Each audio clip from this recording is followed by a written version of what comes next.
Welcome to Conversations with Postpartner, where we explore aspects of running a successful wedding photography business through conversations with real wedding photographers around the world. So many photographers that I see online have the desire to photograph weddings around the world. In this episode, I thought I would have a conversation with a real destination wedding photographer named Taliah Leigh and ask her what it takes to be a destination wedding photographer these days. In this episode, she gives some amazing insight into how she got her start in traveling for weddings and some of the challenges she has had to overcome. If you have ever considered becoming a destination wedding photographer, I hope this information is super helpful. I know that I had a lot of questions answered.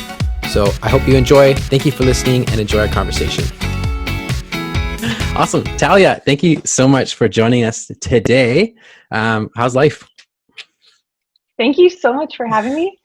Life is pretty good. I mean, it definitely looks a bit different right now with COVID-19, but yeah, doing well, hanging in there. And how are you guys doing? Doing pretty good. I mean, we have 2 kids, so yeah, we spend a lot of time at home anyways. So it's now trying to, just be better at hanging out with our family. And it's so far going so good, I think.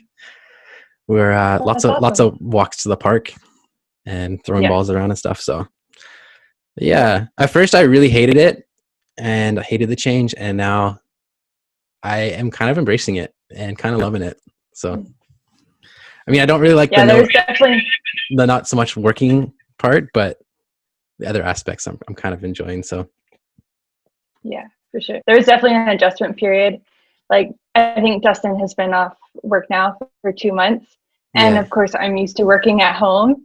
And so it's like, what is going on right now? You know, with all of a sudden, all the brides emailing and work was super stressful. But then he's home and has all this time. So, but yeah, it's actually been really nice having him here and having all that extra time. And I mean, definitely excited to get back to work. I think I was supposed to be flying back from Cabo right now, actually, before all this. But, yeah. I want to go on a vacation so bad right now. Like, I wanted to before, but this has just amplified all of those feelings. Like, I just need to get out of here. I'm sure a lot of people are like that right now. Right. Where would you guys go to? Is there anywhere that...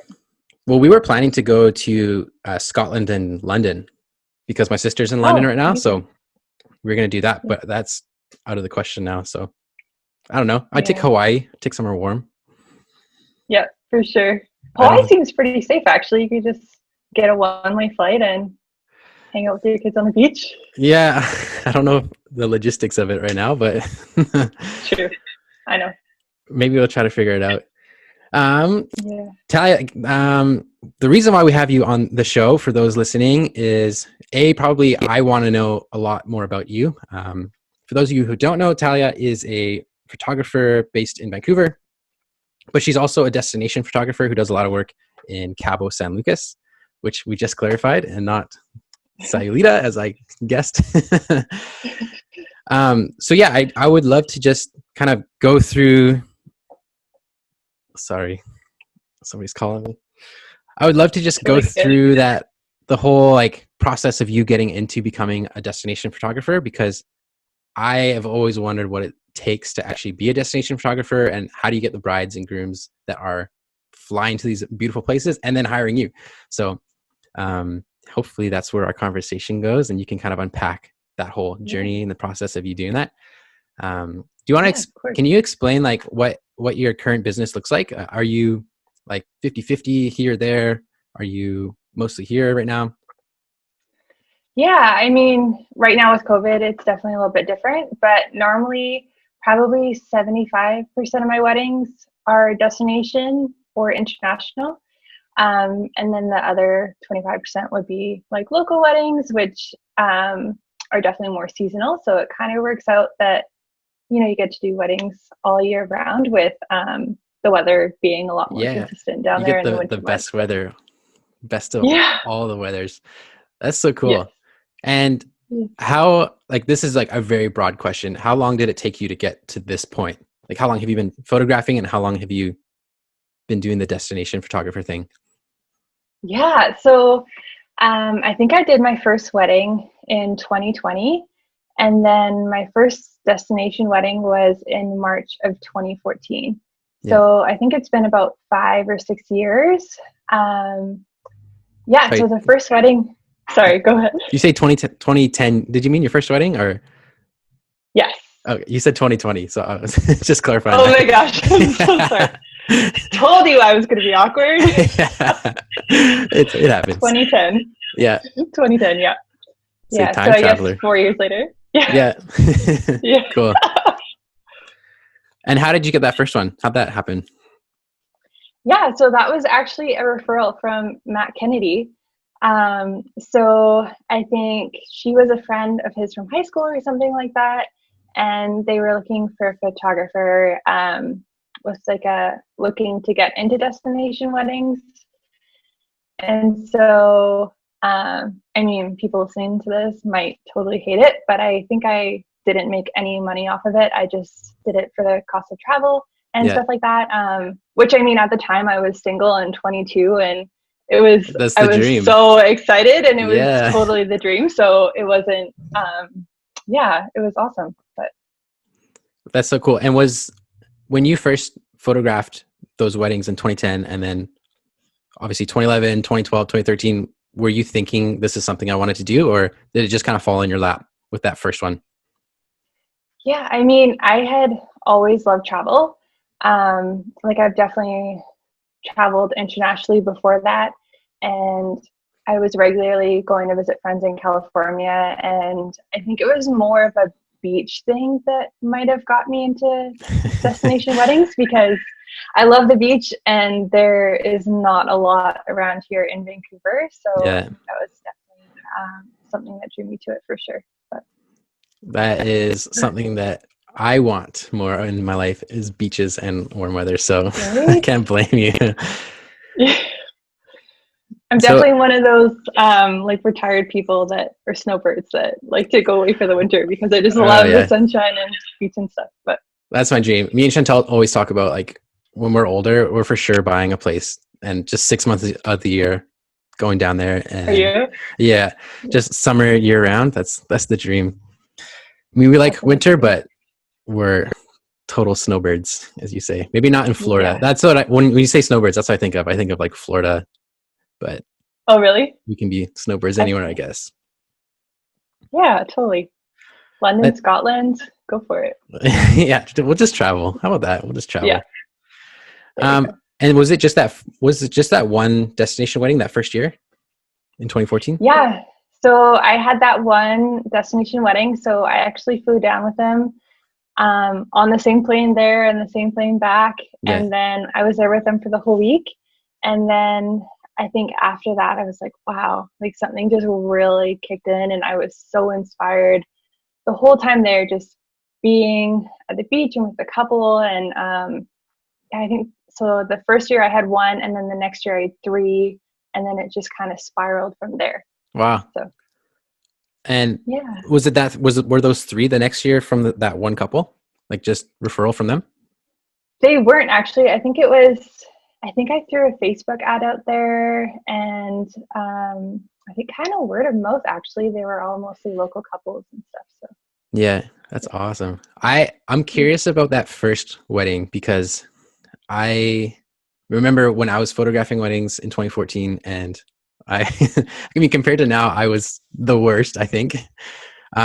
Looking back, what was that first wedding like? Because you were 22, first wedding, not making any money, just like along for the ride. Did they like organize it, do everything? Like, how was it? Yeah. So, oh man, I mean, it definitely ended up being a lot more work than I thought it would be. Mm-hmm. Sorry. I'm sorry. What was the question again? Yeah. Just tell us about that first wedding. Like, what was that like? Was it like... Yeah, so... I don't know. It just tells everything. So, I mean, at first when I remember going to the meeting, and it was so surreal. Like, I honestly did not think that they were going to book me, just because I did not have the experience in that. And I mean, I had loved travel and I was familiar with Mexico and that kind of thing. But yeah, I remember like calling my friend after, and I was so excited. And then after all the realizations of everything that could go wrong kind of started to set in. Yeah. Because I mean, at home, when you're shooting weddings, you kind of have a system where it's like, okay, like I have a backup and emergency plan and Totally. I know what to expect. But then all the realizations of what if my flight is delayed or what if I get sick? And, all the little things started to really kind of hit me. And so, yeah, there was definitely a lot to process, but I think figuring that out, like I definitely have a system now that works really well. And yeah, Cool. it's definitely a learning experience for sure. But, yeah. And were you just like a kid in a candy store that first wedding? Like you're on the beach, everything's just like paradise. Totally. Yeah, I mean, I'm a total introvert. And so I think being around the couple and their guests 24/7, I was like, oh my gosh, I was not expecting this at all. Yeah. Like flying in airports and all that, it was just you were constantly on the whole time. But otherwise, yeah, I was so inspired and excited. And I mean, they're the sweetest couple too. And I've done their family photos since and stuff like that. So yeah, Oh, they're awesome. definitely an amazing couple for sure. But Yeah. That's so cool that you're still in contact with them. yeah, they're so sweet. I just love couples like that. And especially being your first destination wedding, like that's so special in itself. So just that constant reminder every time they book, you're like, yeah, first one right there. For sure. Yeah. So you did that first wedding, and then the next year you had 3, and you said you did a Facebook ad. Was that all it took to get those next 3? I think so. Yeah. I think that was all it took to get those next 3. And then, I think just kind of posting about those weddings and taking the venues.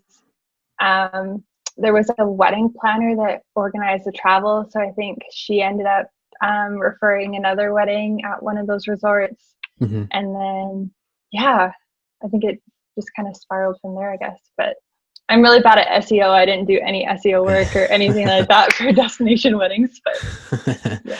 That's cool. So at what point did you like consider yourself a destination photographer? Because obviously like on your website and I believe on Instagram, like you market yourself as like a destination photographer. So at what point were you like, yeah, this is what I do now? I think probably through a couple years later, once it kind of started to where I was doing more destination weddings and local weddings. And I think, I mean, technically destination wedding is anything over like 125 kilometers. So like technically Okanagan weddings and stuff like that count. But I think probably 2 or 3 years later, I was like, yeah, this is definitely my niche and sweet spot. And I love local weddings too, but there's definitely a different vibe for destination weddings that I was really drawn to and wanted to start pursuing more. Yeah. What would you say is like the biggest difference between like the overall vibe of like a destination wedding versus like a local one? Honestly, it's a lot more, I was trying to think about this. I feel like it's a lot more experience based. Like local weddings, there's obviously like lots of different venues and things that are important to the couple. But in terms of destination weddings, it's the couple is providing an experience for their guests. Yeah. And I feel like that is a lot of the focus too. Like it's not just a destination wedding. A lot of it is a family vacation that they'll never be able to have again. They're kind of the travel agents too. Like they're planning this whole experience week, whether it's a welcome bonfire or an excursion. And I think since all the guests are taking time off work for the week, using their vacation time and sacrificing to be there, everyone is just so committed because, they're not going to work the next day and stuff like that. So yeah, it's kind of this group experience that everyone is joining in together. And yeah, it's really unique. So that's so cool. It's and are most of the weddings that you're doing, are they like weekend things or do you have like the midweek destination one too? I have like no idea what the scheduling is like for these kind of things. Yeah. So it kind of varies. Some of them are midweek. A lot of say like Canadian couples in Toronto and Ontario, like Alberta and stuff like that, they'll go down for the whole week. And then the wedding would be kind of in the middle or usually towards the beginning end. But I actually have a lot of clients that are based in the US. So especially California, they'll actually just go down for the weekend. So the wedding would still be on a Saturday or something like that, because they'll fly in Thursday or Friday and then fly out Sunday or Monday. So it kind of varies a little bit, but yeah, it's definitely more months seasonal rather than in terms of consistency versus weekends. But Yeah. That was actually one of my questions, was where are most of your clients coming from? And you just answered it. California. And I always, so from the outside looking in, like obviously you don't know that, like how people have gotten to where they are, and probably overthink it and make it more complicated looking in from the outside. How how did you like get that type of client, like the Californian who's going down for the weekend, all their friends are going, it's like not that far? Was that intentional, or that just kind of happened? I think that just kind of happened. I mean, secretly, I'm a wannabe California girl, so maybe it's Represent the I flag in mean, the back. yeah. Oh man, I did not plan that, I promise. But yeah, I mean, Cabo is really close for California, so um, I think it's a good option for couples who are in that area wanting to have the destination wedding, but it's not like a day-long trip or anything like that for guests. Like it's really short travel times. Um, but yeah, in terms of attracting California couples, it definitely was not planned. I mean, I definitely have ones from all over the US and stuff like that as well, but maybe it was just kind of more the style, or I mean, I openly talk about how much I love California too, so that could very well be it. Possibly. We got married in California, so yeah. A little bit of a love interest in California and Oh Californians. yes, just a little bit. No shame, whatever. You're definitely not alone. So I'm rolling with it. yeah. I wanted to ask, do you have like a relationship with one of the venues down in Cabo, or is that something that destination photographers do? That's what I've heard. Apparently, it's important. Yeah. I hear. So I don't have an like official relationship, but I mean, there's definitely ones that I've been to multiple times now, and that I go to multiple times a year, just from couples seeing my work from that venue or the venue posting on social media. And then with that, I've kind of gotten to know the wedding planners, which is really fun. Like I remember last year, I flew in, I was fresh off the plane, went to go get lunch at the buffet, and the wedding planner, Gabby, was setting up for a different wedding. And she saw me and she was just like, "Oh my gosh, Taliah," and like ran over and gave me a big hug. So it's really fun, like kind of going to the same places over and over again, because you do get to have those friend relationships that you would locally. Yeah. But I don't have an official relationship. I think it's just more from showcasing work from those venues and stuff. But Yeah. Is most of your destination weddings in Cabo San Lucas these days? probably half of my destination weddings are in Cabo San Lucas. Yeah. I love Cabo just because the flights are really short, the time change is similar. Yeah. The weather seems to be a lot more consistent. I mean, I've definitely done ones in other parts of Mexico, like Cancun and Puerto Vallarta, Tulum. I had ones in the Caribbean last year and stuff like that too. But yeah, Cabo seems to be a lot of them for sure. But That's cool. One question I've always been interested in, and I've always been too lazy to actually research it, is what is it like? Like, do you have to get any like permits, anything working in Mexico? What is that like for a Canadian? yeah, you know what? It is actually really easy, which is so funny because you hear all these horror stories. And I think for a while I was just like, oh, like that would stress me out to be turned away when I got down there. Yeah, that's me. 100%. But I think for the first, I think, but once you start actually looking into it, the process is actually pretty easy. The first few years you used to go to the Mexican consulate in Vancouver. Sounds really complicated, but it wasn't. Or you could mail it in, and you would just basically get a letter notarized saying what you were doing down there, that you weren't transferring any money or selling any gear and stuff like that, and that you were bringing it all back with you. And then they would notarize it, but I actually never even had to show that form to anyone down there. They never asked for it. And then now they don't even do that. You just essentially go through the border. I say that I'm photographing a wedding. They'll normally check out my gear. It's normally the batteries that they like to look at more than anything. And Weird. then, yeah, I feel like there might be an unofficial thing in terms of bringing more than 2 cameras with you. Yeah. Like when I've traveled with Dustin before and he's brought like his drone and his camera and stuff like that too, and it's all in one bag.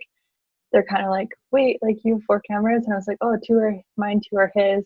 And I've actually never had anyone really like question, or we've never gotten in trouble, but I feel like there might be an unwritten rule about 2 cameras. But other than that, you just do it all when you go through customs. So yeah, it's that easy.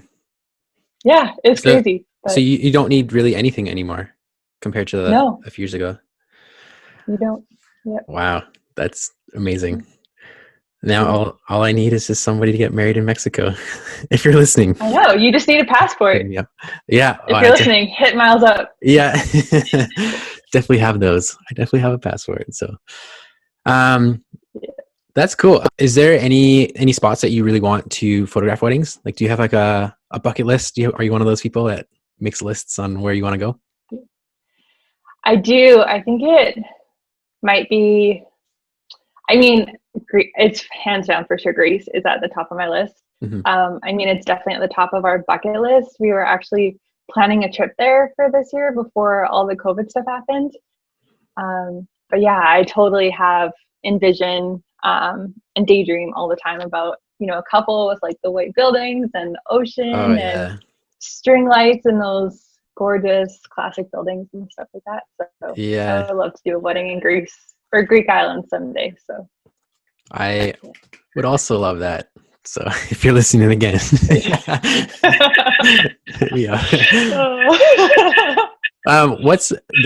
what's been like your favorite place to photograph a wedding so far?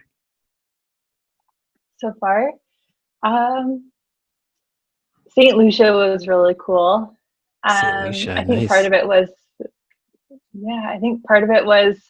the couple and the whole experience and stuff like that. So, I mean, we took a catamaran from the resort over to their ceremony location. Wow. And then after they got married, we cruised back on the catamaran back to their reception. And then the day after, we actually, they rented the catamaran for all their guests as well. And they went kind of like touring the island. We went to like waterfalls and saw the pitons and did these mud baths, which is apparently amazing for your skin and stuff like that. So it was a really cool experience. And I met the couple and their family for the first time when I was down there. But I'm actually doing her sister's wedding this year. They're eloping. Yeah, so it's cool. Yeah, it's really fun. But that's so cool. Yeah. St. Lucia. So for when you're traveling abroad for these weddings, I can only imagine sorry, did I freeze? No, we're good. I can only imagine what it's like for like backing up files and keeping things safe and kind of like the stress around that, because it's kind of like a stressful thing for some people, even when they're not traveling. So what's like your process of like protecting images and keeping those safe when you're abroad?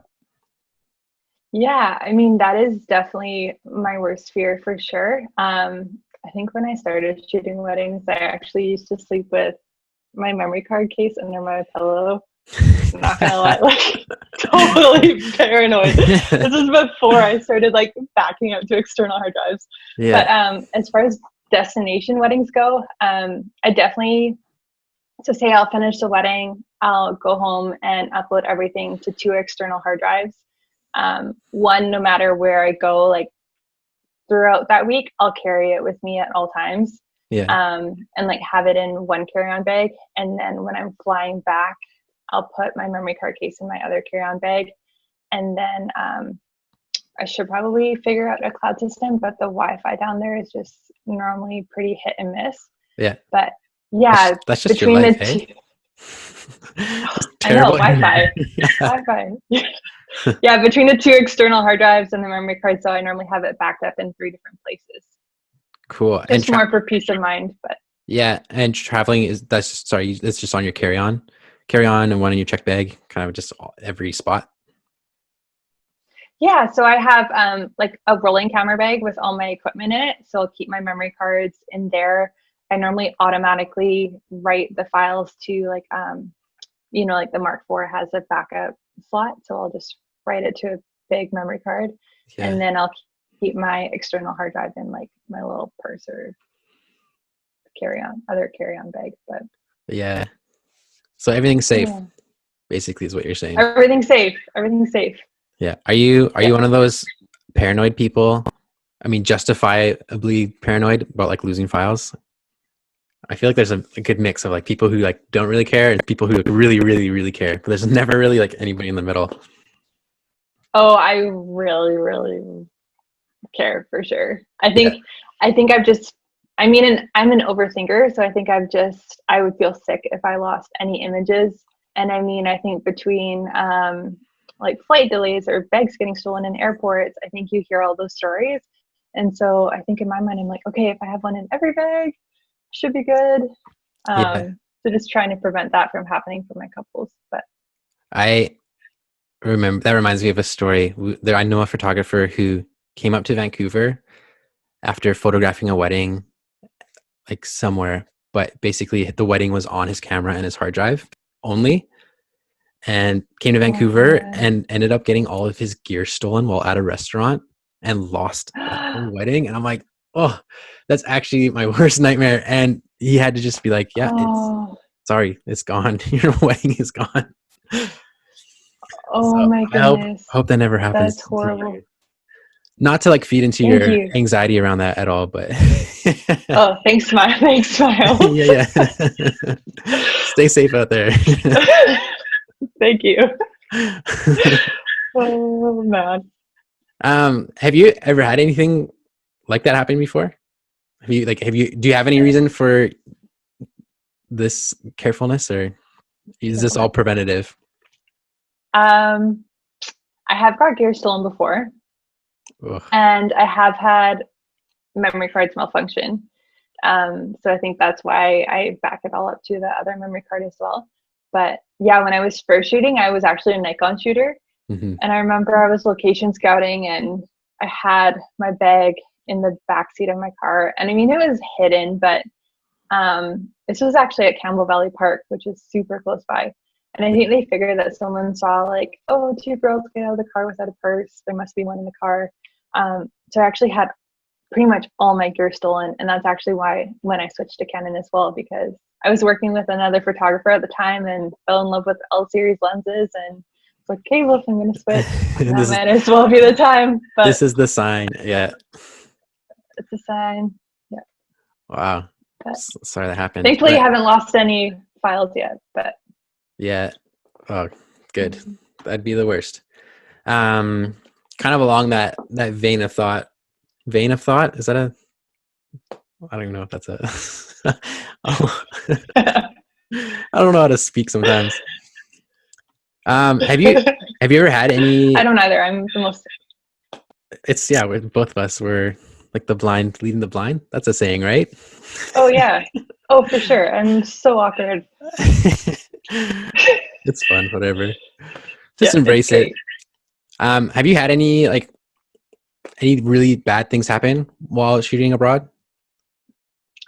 I have kind of two stories. I mean, one was kind of, I don't know, one is pretty rough. I don't know how graphic you want me to get on here. Just go for it. Whatever. Okay. The people want to Sorry hear it. for anyone listening. No, so Dustin and I were newly married, and I had a destination wedding in Cabo. And I think for the time of the year, it got darker earlier. And this was probably my second year doing destination weddings. So I was familiar with Cabo, but when we were driving from the airport, we took a different road than I was used to. So it was kind of weaving through the mountains. And it was dark and it was just me in the car. And I was like, okay, this is a little sketchy, but I knew it was a drive and it was an hour drive. So it felt really, really long. And then we get into town and traffic was kind of backed up, and there had actually been like a pedestrian hit just before we got there. Oh no. And yeah, it was pretty graphic, and I was pretty shaken up after that. And I think the whole drive, I was just kind of like panicking the whole time, like, oh, like totally gonna get lost in these mountains in Cabo by myself, and I'm a single girl traveling. So that definitely shook me up before. And I met the couple meeting me at the front of the resort, and they're like, hey, and I was like, what just happened? Like, totally trying to play it cool, but at the same time I'm like, oh my gosh, like this is just insane. So yeah. And then another more funny one would be this last year, one of my couples had like a catamaran event for all their guests to kind of just hang out after the wedding and explore the island a little bit, or not island, but around the coast and stuff. Yeah. And we're probably 45 minutes out into the water in the middle of the ocean, and all of a sudden like the boat stops, and we think we're just like kind of coasting a little bit, or maybe we're gonna go snorkeling here or something like that. But the boat just totally stopped working, and so everyone starts to get seasick a little bit. And oh my goodness, Miles, I think we were probably sitting there for about an hour or two while they tried to get it working. And the boat probably had nothing but alcohol and water on it. Like, this was not like there was no meals, no anything. And thankfully I've got I was saying, what's the problem here? What's the problem? I know, right? You think it would be the best thing ever, stranded in the middle of the ocean with nothing but Mexican tequila. But oh my goodness, everyone was so seasick, passing around gravel and stuff like that. It was totally a scene in the movies. All of a sudden seeing 2 hours later these boats come out of nowhere coming to rescue us, and getting shuttled off into these little taxis and stuff like that, and then waving goodbye to the Titanic sinking in it didn't actually sink, but it was funny afterwards. But yeah. Oh, that's wild. The things that you don't imagine happening to you while going to photograph someone's wedding. There's like a lot of upsides I can imagine to photographing weddings in like a tropical place. And I think that's where most people's minds go to. They're like, yeah, it's just like this dream life. But I want to get your opinion on like, what's like your least favorite thing about photographing weddings abroad or in Cabo, or least favorite thing, it's definitely a lot more work than I think people realize. I definitely get those comments all the time, like whether it's from family or friends or people you meet, and they're like, wait, people pay you to travel? Mm-hmm. It's like, oh my goodness, I swear there's so much more to it. It's actually a lot more work than local weddings. And then I actually end up getting sick a lot too, which I think people don't really realize. I think with, maybe my stomach is just extra sensitive, but between all the flying and different foods and stuff like that, I actually end up having, I get sick quite a bit from it. So I have a little go-to medical bag I bring now just to prevent. But just in case. Like just in case. But. Yeah, I didn't realize that. I didn't even think about that. A lot of people get sick when they travel. Like that's something totally normal. So yeah, and I mean, you think of one of our weddings, I think ended up being 40 degrees. It was crazy hot in the direct sun. All the guys during the ceremony actually looked like they had jumped in the pool. Their shirts were soaked. Wow. And so I definitely ended up getting heat stroke the next day too. And so I think between that and the resorts and stuff like that, definitely something I did not think about before. But. Yeah. How many sunburns per year are you getting? Especially like those first few. I would just be like bright red every single wedding. I put so much sunscreen on. I've had some pretty bad burns in my life. I think, I remember I went to Nicaragua in high school and I got completely fried and was so sick that I think I definitely learned my lesson since then. But I always have at least 2 bottles packed with me. Go through a lot of it. Yeah. I like, just knowing me, I would forget sunscreen and I'd forget to put it on and I would just be like blistering after every wedding. Oh So no. you must get pretty dark then after like a season, right? Because you're going down in their summer, right? For like Mexican summer for the most Yeah, part. I tan pretty quickly, but I lose it pretty quickly as well. Yeah. So, and I mean, just with shooting and stuff like that, there's not tons of time to relax or lay by the pool like everyone thinks. But Yeah. just from being outside at the wedding, I definitely end up coming back with a nice little glow, which is definitely a perk for sure. But For sure. It just adds to the jealousy that people have for you. Like it's yeah, only May and you're that dark already. Like, come on. it's definitely a nice little kickoff to summer around here. But Oh man, you got your base just coat ready. yeah, ready to go. Yeah, not this year, unfortunately, but Nope, definitely not. I shoot. know my skin is like glowing in the dark right now, but Um, I had a question I just thought of right now. Would you consider yourself like an expert on destination weddings? um, I don't. I feel like expert is a very. I don't know. I feel like for me, I kind of downplay things a lot, but Yeah, I think in terms of my couples, I think I've really realized the last few years just how knowledgeable you become after a certain amount of time in a lot of different areas. yeah. Whether it's like I get questions all the time of things that they don't think I know, but I end up being like a travel agent and like a wedding planner, and even things like the resorts charging a fee for outside vendors.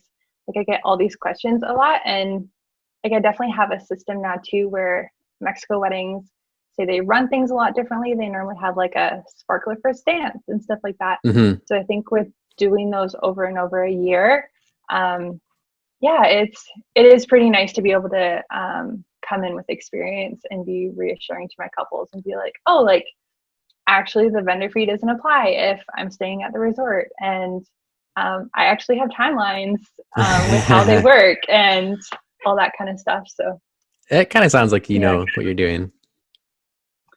Um, yeah, the reason I ask is, as an expert, see now I've set you up to be this expert of destination photographers. Um, if I were to want to get into destination photography, what would be like your best advice or like any tips to pursuing that? um, I think probably. I mean, from a not so fun perspective, just definitely do your research in terms of whether you need visas, permits, all that kind of stuff. Um, I think I got so used to shooting in Mexico that before my St. Lucia wedding, I was like, oh my gosh, like I totally forgot to check whether I need a visa or not for this after I booked the wedding. Yeah. Um, which thankfully it all worked out and stuff like that. But yeah, I think just making sure that for your couples, you are prepared. Even Mhm. if you haven't done a wedding before, it's actually pretty easy to find out what you need and stuff like that. Um, and then along with that, like be prepared. I always have a buffer for travel. I think I have had crazy flight delays and stuff like that. And thankfully now, like I know certain airlines and airports I fly into and stuff like that. So just Yeah. trust your gut. And even if it ends up being a little more expensive, there are airports now that I avoid at all costs. Oh, Just because I have had one experience where I was like, I don't know if I'm going to make it until the morning of the wedding and stuff like that. But yeah. yeah, and then I think couples really love to see your personal travels too. So I think just kind of like showcase that, even if you don't have any destination weddings booked, you can always like shoot other people you meet along the way. I mean, Dustin and I did a Europe trip and we did a tour, and there ended up being 5 other couples on their honeymoon at the same time. So I think there is a lot of ways to get experience um, or learn as well, even if you don't have a wedding booked yet. Yeah. Does that make sense? No, yeah, totally. Yeah. Like always keeping an eye out for the opportunities. Yeah, Um, and just kind of show how much you love traveling too. Like there's a lot of people that aren't comfortable with it. yeah. And I think I never really realized that just because I mean, I do overthink things and stuff like that, but when I'm kind of in my zone in airports, so I think just kind of, yeah, make sure the vibe you're giving off is working for that. Yeah. Make sure you Again, with the communicate that you awkwardness. like, yeah, that you like to travel. That's got to be important. Yes. Yes. And this is another question that I just thought of now is what's like a vacation now for you? Because you obviously go to all these like beautiful places for work. Are you able to like disconnect that work versus vacation? And like, where is a vacation spot for you guys now? Oh, that is a good question. You know what? My family actually came to Cabo. I had a wedding there in November, and it was my dad's birthday. So my family all came down, and it just, I think since I've been there, I'm constantly in my mind location scouting or trying to figure out stuff like that. And I actually had a wedding there that week as well. It kind of coordinated to go, but I think probably the most relaxing vacation we've had, we actually rented like a villa in Thailand. And Cool. yeah, Dustin got a hybrid car and he had all these ideas of, oh, like we'll do a road trip. It'll be super great. Barely any gas. We'll drive down to California. And then all of a sudden this flight sale popped up for Thailand. We're like, we could go to Thailand for cheaper than the States, Yeah. which is just mind blowing. So yeah, we ended up getting this villa on the beach, and it was actually amazing. It was crazy cheap. But yeah, I think that was the most relaxing vacation we've had, just because I think like work wasn't on our mind at all. And I mean, it's really hard to unplug while you're gone on a trip. I'm sure, too, just in terms of emails constantly coming in. Yeah. But I also have set days where I normally bring my camera, and then otherwise I'll leave it behind. But Yeah. Like you have to like intentionally be like, no, today's not a day of work. yeah, yeah, for sure. That's cool. So for these like weekend weddings, do you, like, it sounds like you don't really get a lot of time to just like hang out at the resort because it's like work on like a Saturday, Sunday, maybe do a couple more pictures and then you're gone. Is it like Friday night you're in, Sunday night you're gone? Yeah, so I'll normally fly in, say the wedding is Saturday. I'll normally fly in Thursday, and then I'm there Friday for their like rehearsal dinner or wedding event, stuff like that, and then fly out Sunday. Or if they're doing like a catamaran or excursion with their guests, I'd fly in Friday but arrive early afternoon, Yeah. and then shoot the wedding Saturday, be there for the event Sunday, and then fly back Monday. So there's definitely months that are busier for travel weddings. Like I think May right now, I was supposed to be there every weekend, just like 5 weekends in a row. And Yeah. I was supposed to be home from like Tuesday to Friday or Tuesday to Thursday. So Yeah. it definitely is a lot of time consuming, but yeah, I mean, the first few I would go down for the whole week. And then after a while it was like, okay, being gone for the week is just not feasible in terms of Dustin and family and all, real life and stuff like that. It's pretty hard to get back into the routine after being gone, but 3 nights tends to work out a lot better in terms of having that buffer, but still not totally falling out of sync at home. So Yeah. yeah. That sounds like so much work. Like just as a wedding photographer myself, like that sounds like so much work. It doesn't sound relaxing at all. Oh, I've definitely adjusted things as I've gone for sure. But Like how many images are you shooting on like a 2 to 3 day event? oh, I don't even know, to be honest. I think I probably deliver around, I mean, you would know this. You actually edit my photos. But yeah, I fill up a lot of memory cards for sure. But I overshoot already myself. So 3 days, that is so stressful in my mind. I'm like, that'd be, I don't know, like 4,000 images per day. Easy. yeah. Oh, the culling Yeah, would I be definitely a nightmare. yeah, I've changed my packages to now like events like and stuff like that are separate just because there are always something going on during those wedding weeks. But Yeah, yeah. that's so cool. Um, I obviously things are changed right now in terms of like schedule and wedding season, but Do you have any like projects going on, or what's this year looking like now for you?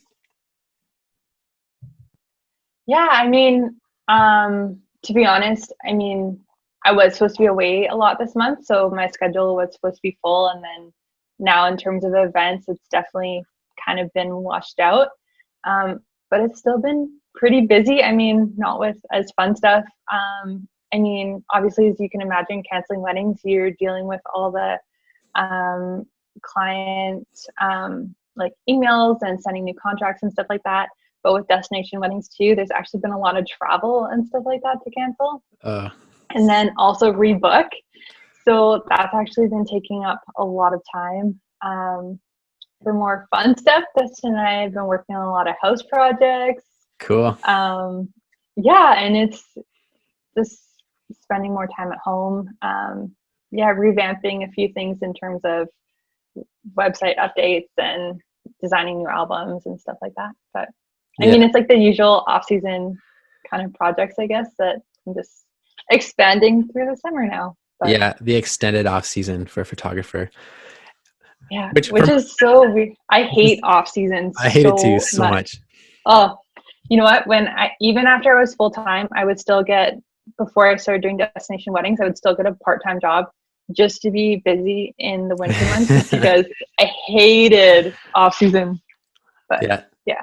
I always find in the busy season, I think I don't know if you can relate to this, but you're just like in this drive mode. You're like, go, go, go, get all this stuff done. You're so efficient. But my mind always goes to, oh, in the off season, I'll get this done because I'll actually have time. But then when the off Oh, season comes, 100%. I'm always like, I just want to relax. I never do Yeah, it. 100%. There's things that have been on my list for way too long, and And now off season comes in not as productive for sure. and now we're in this like extended off season. So now it's like, I guess I should. Yeah. You know what we actually started doing? I started doing this in off season to make myself feel a little bit better because you know how in off season you have all those projects that you just keep adding to your list, like Yeah. like website updates and blog and all those things. Mm-hmm. But the list keeps growing and you don't end up checking off as the list doesn't end up getting shorter because it just keeps growing.